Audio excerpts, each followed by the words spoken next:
Orientation Part 4, Completing Academics.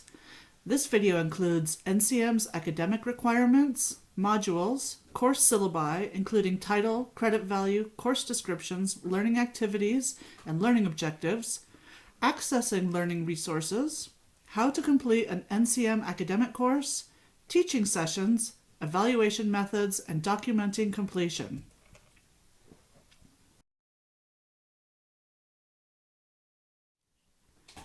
NCM's ASM courses are divided into 8 modules. These include 80 credits in 60 courses. Modules 1, 2, and 8 are primarily focused on general education topics. Modules 3 to 7 are midwifery focused. Please note that prerequisite course requirements listed in modules may be completed concurrently with enrollment in NCM but are not offered by NCM. Module 1 is entitled Math and Human Life Science. It's 12 credit hours. It includes anatomy and physiology, fetal development, genetic screening, applied microbiology, and math. California students must complete an additional 4 credits, including chemistry and child growth and development. Module 2 is Critical Thinking and Psychosocial Issues for 14 credit hours. It includes communication and counseling, cultural issues, human sexuality, perinatal education including lactation, and writing. Module 3 is the first of the midwifery modules. So Module 3 is Midwifery Modules 300 Antepartum Management for 6 credit hours. It includes basic skills, risk screening, physical assessment, provision of care, complications, pharmacology, nutrition, diagnostic lab tests and procedures, observation and charting, and CPR. 20. Intrapartum Management for 6 credit hours, including basic skills, risk screening, physical assessment, provision of care, complications, pharmacology, diagnostic lab tests and procedures, observation and charting, and IV therapy.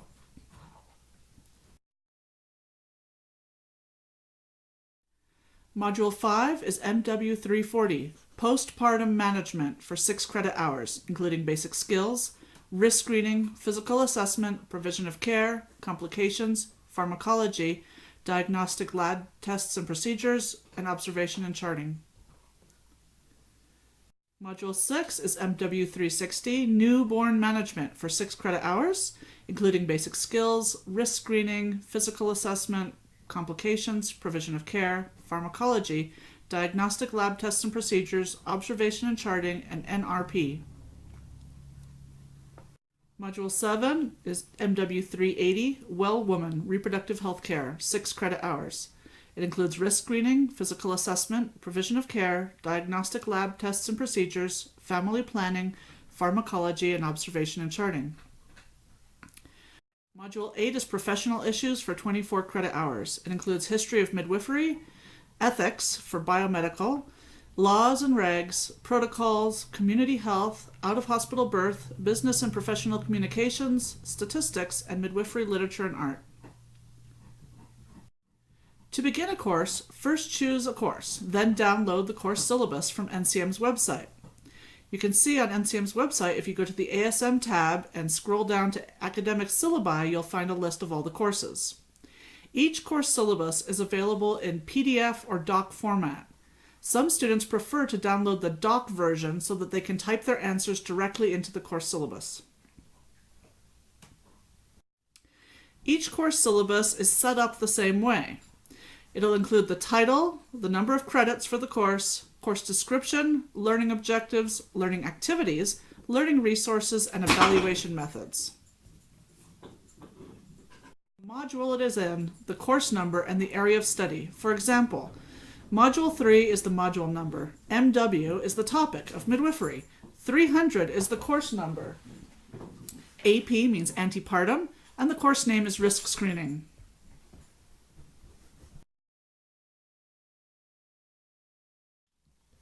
Credit value. The credit value for the course tells how much the course is worth and how long the course will take to complete, approximately. Each NCM credit equals approximately 15 hours of formal time and another 30 hours of informal or homework time. As we are competency-based learning, the most important thing is not how long it takes a student to complete a course, but how well the information is grasped.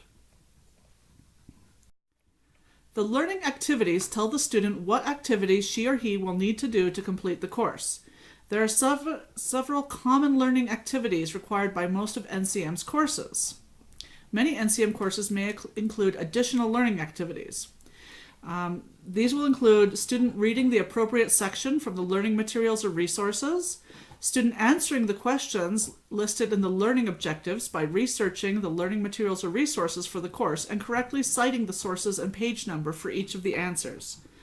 The student will present the answers to the questions listed in the learning objectives for review by the preceptor. The student will then participate in preceptor elaboration discussion of the learning objectives, where the preceptor ties the learning objective into actual midwifery practice or clinical practice. And E, in the case that required texts are more than 5 years old, the student must additionally research, prepare, and present a summary of current best midwifery practices or care appropriate to the topic of the course from a current journal article of study less than 5 years old. We have resources and links to many journals that can be accessed for free on our resources page on the website. Tell us where the information asked for in the learning objectives can be found by the student. NCM requires that the students buy or rent or borrow the textbooks. NCM does not provide them. NCM lists the cost of the complete set of required textbooks in new or used form on the NCM fees page. NCM's website also has a resource finder on the main menu. Click on Resources and then Library, or you can go to the following link. This displays NCM's ASM book list, if the book is available in a nearby library, and also gives links to buy it used or new online. We also have resources for advanced scholarship. We've compiled an extensive set of resource links on our resource page with access to numerous free journal articles.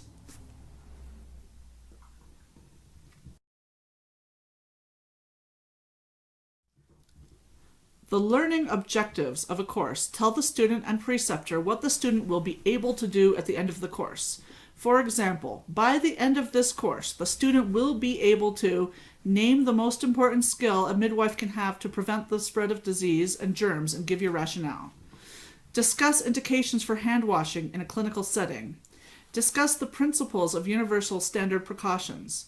Name at least 4 bodily fluids around which midwives must use universal precautions. So for each of the learning objectives, you could read before it, by the end of this course, I will be able to, and then the learning objective, describe the OSHA regulation regarding containment of contaminated sharps, for example. The student answers the learning objective questions on the course syllabus.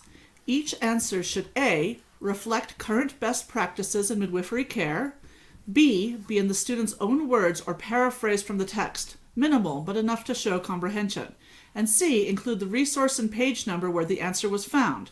This creates a sort of answer key for when you're presenting it to your preceptor. To a learning objective, the student presents this to the preceptor or instructor. The preceptor then elaborates on the topic and ties the information into actual clinical practice. For example, when the preceptor uses or has used it, when the student has used or seen it, and when she will or use it or will see it either within apprenticeship or in the future.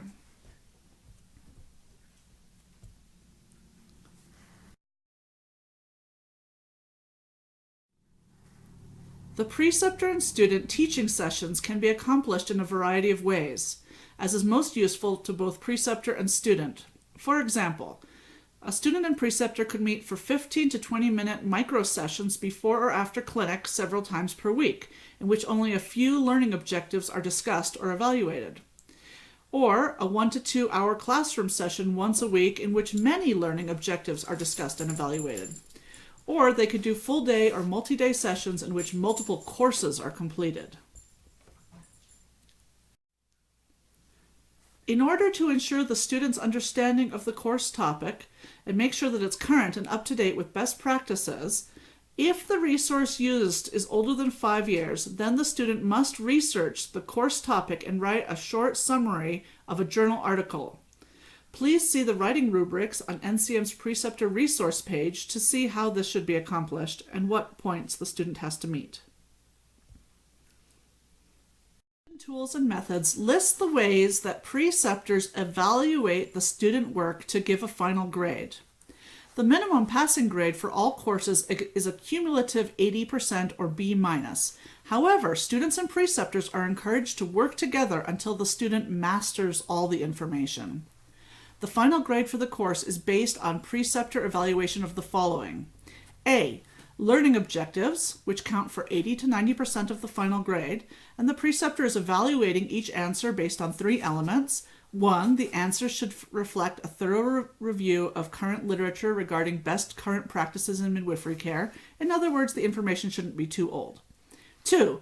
Each answer should be formed in the student's own words or paraphrased from the text. The answer should be minimal, not a rewrite of the entire text, but enough to show appropriate comprehension of the learning objective. So when the student and preceptor are discussing it, the student should be able to discuss the answer clearly and defend the answer. 3. The student identification of sources and page numbers for each of the learning objective. The preceptor can do a random check to determine that the sources cited are correctly identified, but generally this is used as an answer key so that when there are questions on the student's understanding of an answer or questions on the preceptor's understanding of how the student answered, it's easy to look it up. And B, summary of a current journal article or study counts for 10% of the final grade. This is only required when the scholarly resources used to answer the questions are more than 5 years old. The final exam counts for 10% of the final grade.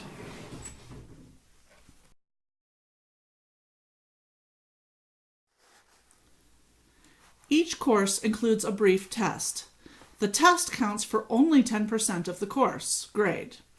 It gives the student practice in taking exams and answering questions so that they are ready for a certifying or licensing exam. The test may not be used to test out of a course or in lieu of knowing the answers to the learning objectives. Documentation of completion. Documenting the student's completion of academic courses should be done immediately. If the learning objectives are presented over several sessions, then the individual learning objectives should be signed off individually as soon as they are completed. The final grade is given once the student has completed all learning objectives and the final exam. The minimum passing grade on a course is 80%. The final passing grade and trimester of completion are entered on the student's grade sheet, which is part of the end of trimester submission to NCM. Thank you for completing the academics part of the orientation. To continue with orientation, watch additional sections of the NCM Student Orientation series or contact our office.